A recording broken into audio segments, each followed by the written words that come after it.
Hey guys, how are you all? Hope all doing well. I'm Tanuja Takwal and welcome back to my channel Women's Natural Health Care.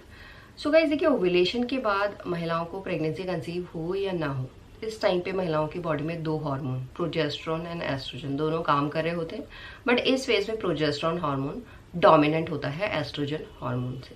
Progesterone hormone का main काम होता है कि अगर ovulation के दौरान sperm cell और egg cell मिल गए हैं तो वो प्रेगनेंसी के लिए आपकी बॉडी को तैयार कर रहा होता है।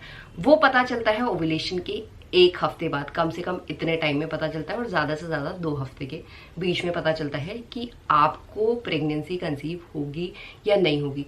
अगर नहीं होगी तो प्रोजेस्टेरोन हार्मोन का लेवल, एस्ट्रोजन हार्मोन का लेवल आपकी बॉडी में धीरे धीरे कम होना शुरू हो जाता है, जिसकी वजह से ओव्यूलेशन के 14 दिन के बाद महिलाओं को पीरियड ब्लीडिंग शेड होना शुरू हो जाती है। और अगर आपको प्रेगनेंसी कंसीव होगी तो ओव्यूलेशन के 1 हफ्ते से लेकर 2 हफ्ते के बीच में हो जाएगी। तो उस टाइम पे प्रोजेस्टेरोन हार्मोन का लेवल रैपिडली बढ़ता है, जिसकी वजह से महिलाओं को बहुत सारी परेशानियां होने लग जाती हैं। उसमें से एक परेशानी है ब्रेस्ट में पेन होना।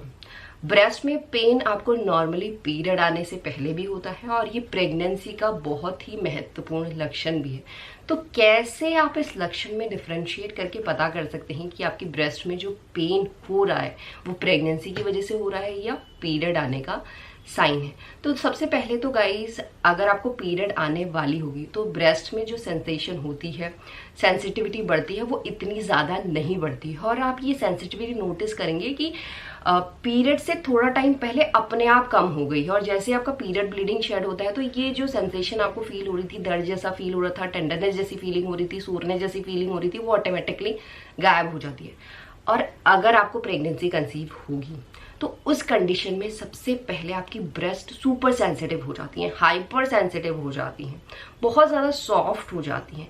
इस कंडीशन में अगर गलती से भी आपकी फिंगर आपके ब्रेस्ट में लग रही है तो वो आपको पेन करता है, अनकंफर्टेबल सा आपको फील होता है, ब्रेस्ट आपको बहुत टाइट लगने लगती है, कड़क लगने लगती है। ये जो फीलिंग होती है, ऐसा नहीं है कि आपकी पीरियड डेट आने पे खत्म हो जाएगी। ये फीलिंग आपको थ्रू आउट प्रेगनेंसी महसूस हो सकती है। और इसके साथ साथ गाइस, प्रेगनेंसी में महिलाओं की ब्रेस्ट पहले दिन से ब्रेस्ट फीडिंग के लिए तैयार हो रही होती है, जिसकी वजह से ब्रेस्ट के अंदर की फैट की लेयर होती है वो मोटी हो जाती है। और साथ ही साथ जो दूध की ग्रंथियां होती हैं, मिल्क ग्लैंड्स होती हैं, उनकी संख्या बढ़ जाती है, जिसकी वजह से महिलाओं को अपने ब्रेस्ट में बहुत असहज, बहुत अनकंफर्टेबल सा फील होता है, भारी भारी सी लगने लगती हैं। आपको ब्रेस्ट में गांठें भी फील हो सकती है। तो आपको घबराना नहीं है, वो गांठें कुछ नहीं होती है, वो मिल्क डक्ट ग्लैंड होती हैं जो दर्शाते हैं कि आपकी बॉडी ब्रेस्ट फीड के लिए तैयार हो रही होती है। क्योंकि 9 महीने के बाद जब बच्चा होता है तो महिलाएं अपने ब्रेस्ट से बच्चों को सबसे पहले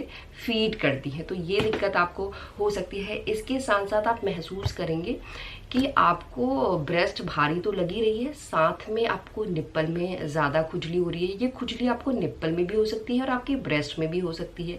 आपको निप्पल में छोटे छोटे से दाने भी महसूस हो सकते हैं। इसके साथ जो एरोला का कलर है वो आपको डार्क फील होगा। ये बहुत ही अर्ली साइन है गाइस। पहले एरोला का कलर पिंकिश होता है, अगर आपको प्रेगनेंसी कंसीव होती है तो उसका कलर आपको डार्क दिखेगा, जो डे बाय डे डार्क होता हुआ नजर आपको आएगा। और इसके साथ साथ ब्लड सर्कुलेशन प्रेग्नेंट होने में 40% बढ़ जाता है, जिसकी वजह से महिलाओं की बॉडी में बहुत से एरिया में सेंसिटिविटी इंक्रीज होती है। और सेंसिटिविटी आपके ब्रेस्ट में भी इंक्रीज होगी।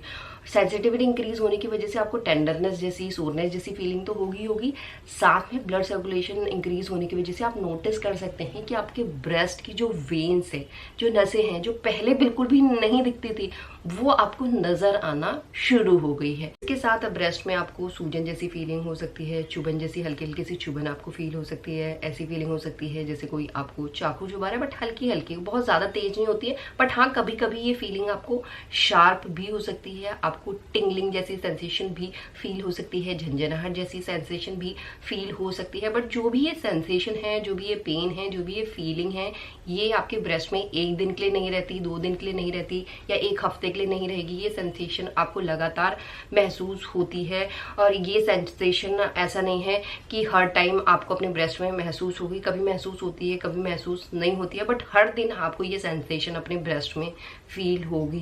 अगर ये सेंसेशन, इस तरीके का पेन, इस तरीके के चेंजेस अपने ब्रेस्ट में आपको फील हो रहे हैं तो 101% आप जान सकते हैं कि आपकी बॉडी में प्रेगनेंसी की वजह से ही हो रहा है। और इस कंडीशन में आपका पीरियड डेट मिस होता है, और पीरियड डेट मिस होने के 1-2 दिन बाद आपको बिल्कुल भी प्रेगनेंसी टेस्ट नहीं करना है, क्योंकि कई बार प्रेग्नेंट होते हुए भी प्रेगनेंसी टेस्ट नेगेटिव आता है। तो समझदारी यही है कि पीरियड जब आपका मिस हो जाता है तो उसके 1 हफ्ते के बाद अपना आप यूरिन प्रेगनेंसी टेस्ट कर लीजिए। आपको पता चल जाएगा कि आपकी बॉडी में जो चेंजेस हो रहे थे वो प्रेगनेंसी की वजह से ही हो रहे थे। तो इसी तरीके से आप ब्रेस्ट पेन में डिफ्रेंशिएट करके पता कर सकते हैं कि आपको जो ब्रेस्ट पेन हो रहा है पीरियड मिस होने से पहले, वो पीरियड आने का साइन है या प्रेगनेंसी का साइन है। यही आज का वीडियो। होप करती हूँ वीडियो आप लोगों को पसंद आया होगा। And thanks for watching this video. Will see you soon my next video. Till then bye.